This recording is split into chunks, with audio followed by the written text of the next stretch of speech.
Right now, the day's biggest news stories from a Vegas perspective. This is the Vegas Take with Sharp and Shapiro.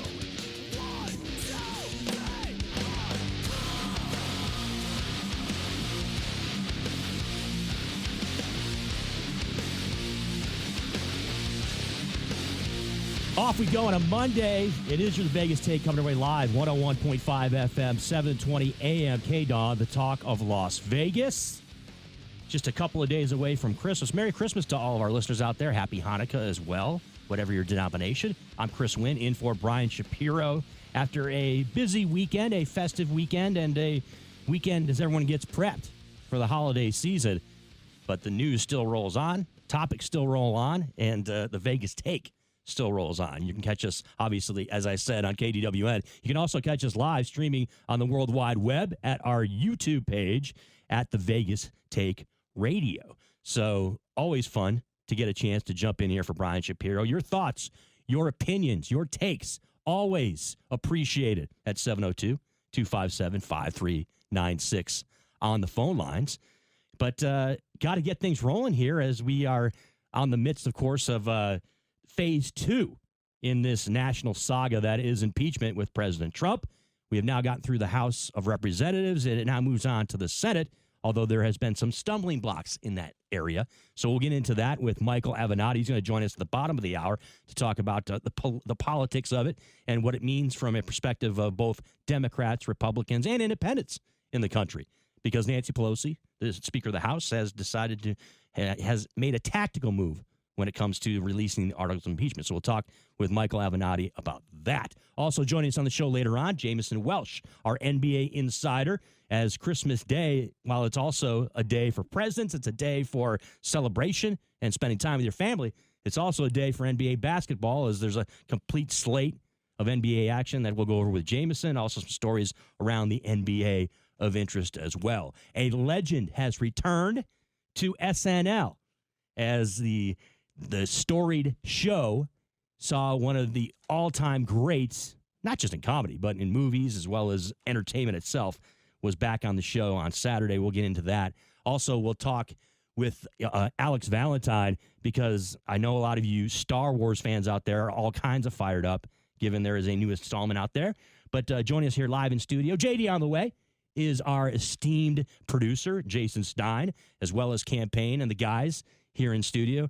Jason, it's always good to talk to you. How are you doing, my friend? Happy Festivus. Happy Festivus, my friend. Did you tell people who you are? I am Chris Wynn. I did point that out. Okay, I didn't hear that. I did. I said that I'm the more look. I'm just as anti-Trumpish, I guess, as our regular host Brian Shapiro is. But I tend to take a more measured approach, right? I tend to take a more Stein. Brian and I, we're just a little bit different personality-wise when it comes to our interaction. I think that's fair to say, right? I'm not going out on a limb there. Nope. By pointing that out, that it's a little bit of a different look and a little bit of different sound. Well, you have more hair. I do have a little bit more on the top healthier here. And well, there's people would debate that. Some out there would say, I don't know if you want to go down that road, C. Wynn and Stein, but I think you're right. Some people are calling that. You mentioned Eddie Murphy. Some are calling that the best SNL ever. That's hard to say. That's tough, isn't it? Because there's so many over the 45 years, right? Yeah, we're talking about. But it was great. It was really pretty good. impressive. It was really good, and it'll be fun to get into that later on in the show. How was your weekend, though? Yeah, it was good, man. I had some downtime and watched some football and all that. But then I also had the privilege of taking Shapiro's car in for an oil change. You may or may not have heard the episode of. There's been a transition. I'm sure a lot of listeners understand, right? It went from the 04 Elantra, right, and he upgraded a little bit to the Dodge Charger. Mm-hmm. Okay, so this is a huge transition for the likes of Brian, because look, it's it gives him a lot more options, in my opinion, right, in a lot of areas of his life that not necessarily weren't exactly performing at top tier. Right, and if you follow the Vegas Take, you maybe remember the episode where I revealed that I promptly crashed his new car. Well, crash is a strong word. I scraped it, bumped it. Yes. And so my punishment, I had to do two things. One, I had to take Shap to Carl's Jr. He spent $11.83 at Carl's Jr. That's a lot of food. He purposely went out of his way to rack up the bill. And then the other part of the punishment was that I had to take his car in for an oil change, and I satisfied that this weekend. It's all safe. The car is safe and sound at his apartment, and the oil is changed, and tire pressure's good. So he'll be coming home to a nice car. My reputation, it took a hit, however. I almost would have rather just paid for the damage and be done with it instead of being a servant and driving around all over Vegas getting an oil change for him. I can see where you're coming from saying. there, Stein. But that's part of his plan. He would rather I spend a lot less money and not get it fixed so he can laugh at me. That's kind of his MO. It makes for more story, right? It makes for more fodder on the air where we can bounce it back and forth. And then if it was just squashed, it kind of went away. He's a sick man. I can see it. Do we have him? So here's the deal, Stein. Oh, good. Look, Brian Shapiro, regular host on this show. Obviously, I'm in for him today, but make no mistake about it out there, Vegas Take listeners. We had to bring him in for a little bit here because it wasn't just the average, boring transition for Brian to make the move from here in Las Vegas to go back to his native Connecticut for the holidays with his family. Okay? It didn't go down that way. We had to have him on the air to have him fill us in on exactly what the details are and what went down as far as, the move from the West Coast to the East Coast. So joining us now on the phone lines is our trusty co-host and host of the Vegas Take, Brian Shapiro, who's going to fill us in on what has transpired here in the past few days. Brian, what is going on, my friend? What's up, guys? I just want to say I heard a little bit of that conversation, and Stein said he satisfied my car. For the record, that would be the first time in his life he satisfied anybody. So I just wanted to make that clear. Number one, this trip is it's hell. It's all right, horrible. so here's the deal. Well, Brian, let me set this up. So for most people out there, and JD is now joining us in the studio live. JD, what's going on? Yeah, I'm doing great, Chris. What's up with you, man? So think about it. For most people out there, it's a simple thing, right? It's a necessary thing. People end up traveling back home for the holidays. You get a chance, and they just relish the opportunity, right? It's a chance. You get to go home, spend time with your family, maybe go home and you actually meet up with some old friends, and you get out and about, and hit up the local pub, or you get a chance to spend quality time with those that you care about and the ones that you love. Well, it was clearly evident, right, Stein and JD, from the jump with Brian Shapiro that as soon as he rolled over to McCarran Airport here in Las Vegas, that was not going to be how this all goes. It was more evident that Brian Shapiro only loves Brian Shapiro. He loves nobody else besides himself. So, Shap, you got to give us an info. So, start from right off the top. What happened, bro? Where did it all start? Was there a question in there? No, you know the deal. I'm a long-winded guy. I like to kind of set things up and just kind of like right. I'm like the T-ball guy, but I hold the tee and I put the baseball on it. Well, I'll try to be as brief as I can, but the second I walk off the plane, it's 17 degrees. Not factoring in the wind chill. That'll come into play when it's Connecticut in December. It's a miserable state. I get off the plane. I get in my dad's car. Just a little bit about my parents and their cars. They're like 40, 50-year-old cars with about 300,000 miles. That's not a good thing. We're not talking about antiques. We're talking about cars that could literally fall apart while on the highway. They don't go faster than 25 miles an hour. So that's another thing I'm dealing with. My sister's place and my parents' place have so much dust accumulated.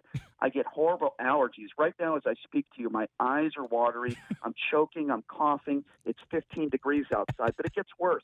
I go to Walmart yesterday, and I went grocery shopping for my sister because unlike what some people might want to believe, I'm not a horrible person. I do nice things for my family.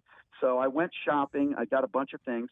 I noticed there's no bags in the line, like no bags to put your food in. I say to the register lady, why do you not have any bags? They said, oh, well, we passed a new state law. There's no plastic bags allowed. You have to buy some of our bags. So I looked at her. I said, is this a joke? Is Ashton Kutcher going to come out? Am I being punked? Apparently, that's the law here because apparently it's so bad for the environment to put plastic bags, put your eggs and bread in plastic bags. It's going to kill all the animals. You have to buy bags, which are $1 each at the Walmart and at every grocery shop in Connecticut. So that is just the most irritating thing I've ever seen in my life. I'm having to deal with that. I'm also having to deal with the fact there is nothing to do in this state. And I mean nothing. Like, if you want a really good time on a Saturday night in Connecticut, go get a Slurpee and go to 7-Eleven, because that's it, folks. That's all you can do here. That's what he does That's here. it. Well, no, you know what it is. It's not too different, Brian. it's just a drastic change. You're going from Las Vegas, Nevada, the entertainment capital of the world, where everything here is 24/7. You Yeah, can have but- access to everything. You're going to suburban Connecticut Yeah, but on the brother- west side of Hartford. Hey, I'm not trying to blast Hartford as a city, Hey, aren't but it's you- not exactly Vegas, No, right? aren't you close? Aren't you close to Foxwoods, Brian? Not really. No, it's like He's an hour and a half yeah, away. he's on the Oh, other side of the okay. state. My But only it- choice is to drive a vehicle that goes 25 miles an hour. That literally is a hazard to drive on the roadways. So here's the no, deal. that is not an option. So JD, if you wanted to go to a casino, it's better off for Brian to go up to Springfield, because Springfield has the MGM Grand up there. So if he wanted to do that, get into just roll up to a casino or something and go play some craps, or do what Brian Shapiro does when he's here in Well, Vegas. yeah, I mean, there's a ton of Indian casinos in Connecticut: Foxwoods, Mohegan Sun. I mean, so Yes. you just can't do anything. You can't do anything down the street like you're used to doing here in Vegas. Exactly. That's not the end of my struggles. Okay, I had the biggest crush on this girl in college. I had a girlfriend at the time, and I was fortunate enough the other day to meet up with her. She looks just as good, probably better than when she did in college, and she had to bring her husband along. So if you want to talk about absolute, She had to. He describes it as she had to. Well, As if it This was is the one you were looking forward to she getting should have together taken with another her. option, right? And not done that. You were looking forward, Brian, to getting together with this woman, right? And you had no idea she was coming with someone. yeah, it's just it was Oh. absolute. I was staring at her all night. It was absolute torture for me. So that was extremely difficult. I did meet up with a few friends that I haven't seen in a very long time, and I'm glad they're doing well. But I am trapped in this apartment now. My only sense of freedom is I might be Ubering to go to the mall. And I did go to the UConn Huskies game yesterday. Let me tell you something. Yeah, talk to us about that. Yeah, obviously, the Huskies played UNH Well, yesterday Let me tell you in something. college And basketball. and I'm not trying to put a shot on any other coaches, but it is so refreshing to see a real young and up-and-coming coach. Hurley is a really good basketball coach. He started off at Wagner University, where he turned that program around. Then he went to Rhode Island. Rhode Island is not known for their basketball program. Not only did he get that team to the NCAA tournament, but he won games in the NCAA I mean, tournament. Lamar Odom. He is phenomenal. A phenomenal basketball coach and a good recruiter. That, to me, is the definition of a really good young and up-and-coming coach, not somebody who had a few good years at South Dakota State. To me, there's a fine line and a definition of a really good young and up-and-coming coach, somebody that actually has won NCAA tournament games. And it was just really fun to see him. He's going to do a really good job at UConn. I had a chance to talk to him and talked a little bit about his brother a little bit, and how he said eventually he might make some West Coast trips in the future. And just a really solid guy. And boy, is he a screamer on the sidelines. He reminds me a lot of Jim Calhoun. He's got a lot of enthusiasm on the sidelines. God, it'd just be great to have that type of personality at UNLV. I hope TJ succeeds, but I was really. And, I don't say that a lot, but I was just really impressed with him just as a basketball coach, recruiter. And it was fun going back to the Hartford Civic Center, now called the XL Center. Literally, the last time I was in that building, I was watching the Hartford Whalers. That was back in the day when I watched Carmelo Anthony as a freshman at Syracuse come into that place. So it's been quite a while. That'll definitely be the highlight of my trip, no question. No question that the Brass Bonanza, one of my favorite in-arena songs ever, the Hartford Whalers played that, of course, after every goal that they scored and when they actually skated out on the ice to start the game. But let's stick with college hoops, Shap. Obviously, of course, UNLV had a matchup this weekend against Robert Morris here in town, down at the Thomas & Mack. Myself was there to cover the game, along with about, I'd say, probably 1,500 of my closest friends to watch the matchup in a game where, look, let's be honest about it, okay? It was a matchup on Saturday. There happened to be 4 other college basketball teams in town that were, monstrously better than the Runnin' Rebels are this year. But I digress. They end up getting the win against Robert Morris, coming off obviously a very distressing loss on Wednesday to Pacific. What do you think it means, Brian Shapiro, as far as, the state of UNLV basketball, that they're able to get that W as we roll into Christmas week here and we start to really focus on the Mountain West season and what it means for UNLV basketball What do you think? What do you think about the win on Saturday and how much of an impact it should have as far as our perception of UNLV hoops? Let me start with a positive, and trust me, I don't think there are many with UNLV basketball right now, but I'm going to start with a positive. Yeah. I give TJ Otzelberger a little bit of credit for sitting down your best player, not starting your best player, in this case, Amari Hardy. We don't know exactly why he didn't start him, but obviously he's not doing something right. I think it takes some guts to, even if it's against a bad team like Robert Morris, when you make a statement and sit out your best player. Now, with that being said, he's got major issues with this team. There are several guys that have broken team rules. One player who has done it twice. He's now sitting out his starter. They're now 5-8. They've had some bad losses. So that tells me one thing. He's not just having issues with his team on the court. He's also having issues with his team off the court. Those are just the facts. So that's bad. With that being said, and Brian, let me chime in real quick, just a quick clarification. What he ended up doing, he didn't just sit Hardy. He sat a couple other players as well too for the first 8 minutes of that game, and then he put them in at about, I want to say it was like at the 11 or 12 minute mark of the first half, and that's when UNLV was losing in the first half to Robert Morris, and then they ended up coming back and winning the game in the second half. Probably because you're putting back your best players. But I just want to clarify that for the listeners out there as to the situation. So it's not like he's benching Hardy now, or it's something that from their standpoint is that it's over and done with, right? They expect to move on from now and actually have those players in the lineup. So I just want to make that clear. Yeah. And that's great, but what I said still stands. It shows that he's having issues with these players on and off the court. There have been several players that have broken team rules. They're not saying exactly what those rules were. So it could be an effort thing. The reason why he didn't start some of those guys, maybe he doesn't like what they've been doing in practice. Could be a host of different issues. All I'm saying, it's not a positive. I give him a little bit of credit for sitting out some of those guys and maybe just making an example of them and saying, hey, we won't tolerate this. I'll tell you what, that's not something Marvin Menzies would have done. It's not something Dave Rice would have done, holding players accountable. So I appreciate that about him. But with that being said, let's just call this for what it is. It's pathetic. This is not a team that doesn't have talent. This is not a team that doesn't have at least 4 guys, maybe 5 guys, that if they transfer today, they'd go to Power 5 schools. They absolutely would. And you cannot use the excuse that Dimitri Long is the reason why they're not playing well, because this is a guy that averaged a couple points and a couple of assists last year. He's not going to turn this thing around for them. I know he's hurt. So, when we look at this year, when we look at the Mountain West Conference, where are these guys going to end up? They're not going to make the NCAA tournament. They're not going to make the NIT. I don't even know if they would get an invite to the CBI at this point. They're just not a very good basketball team. They're barely cracking top 200 in the country. So this is not a good basketball team. I don't think it has anything to do with talent. I think it has everything to do with effort and coaching. I don't like his offense. I think it's very lethargic at times. There is no running. When he got here, everybody said he was brilliant on the offensive side. Maybe not great on the defensive side. I don't see it. We know they're going to be better next year. Where are they going to finish in the Mountain West? Maybe next to Fresno, maybe next to Air Force.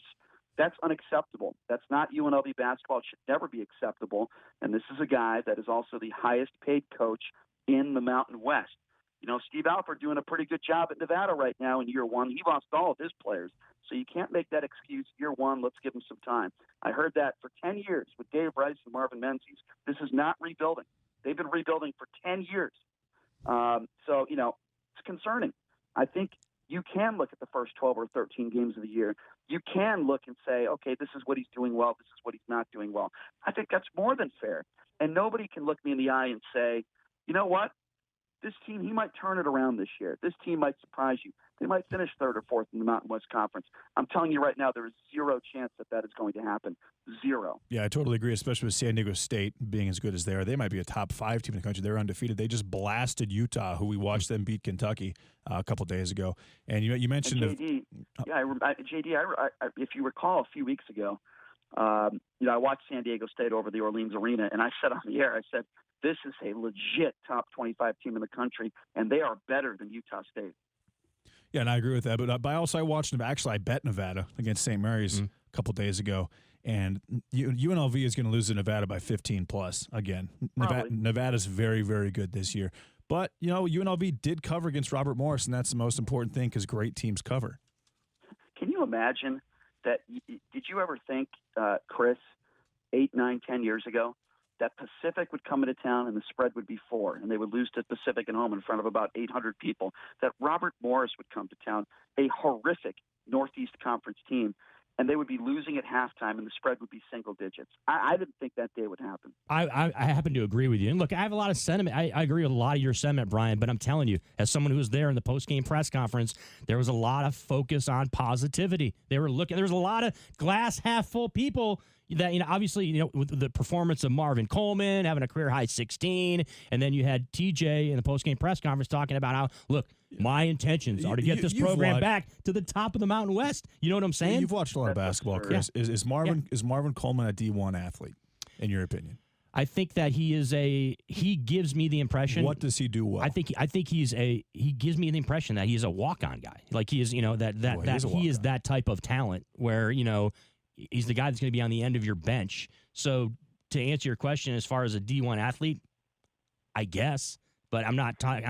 He's not someone who's going to, be impactful, especially for this team going throughout the season. How can you be optimistic, having a walk-on who scores 16 against Robert Morris, walking into a Mountain West that might be probably, there's a chance the Mountain West is going to have 2 or 3, probably 2 teams in the top 20 come conference play, which, when's the last time that's happened? I just have another question for something. Yeah, and I agree with you, JD. Chris, you're telling me that TJ Otzelberger, after the press conference, after they barely got through Robert Morris, right, he said he expects them to be at the top of the Mountain West. Here's the thing, Brian. He's making a general comment about, his expectations for the program moving forward and what he plans to do and what he wants to be a part of at UNLV. So we're up against a hard break, Brian. But for the most part, he was taking a very positive approach to it. So.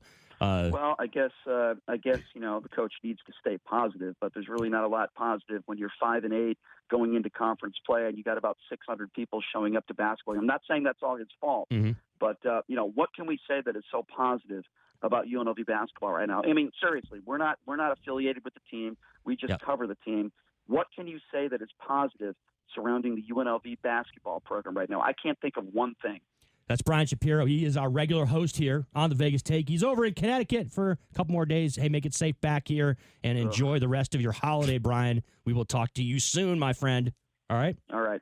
Good luck on those Caveman Keno machines. Yes, sir. Brian Shapiro, the host here of the Vegas Take. I'm Chris Wynn, in for Brian today. On the other side, Michael Avenatti is going to join us live here we're going to talk a little bit impeachment, also about the Christianity Today story, also much more as we continue here on the Vegas Take, 101.5 FM, 720 AM KDAW.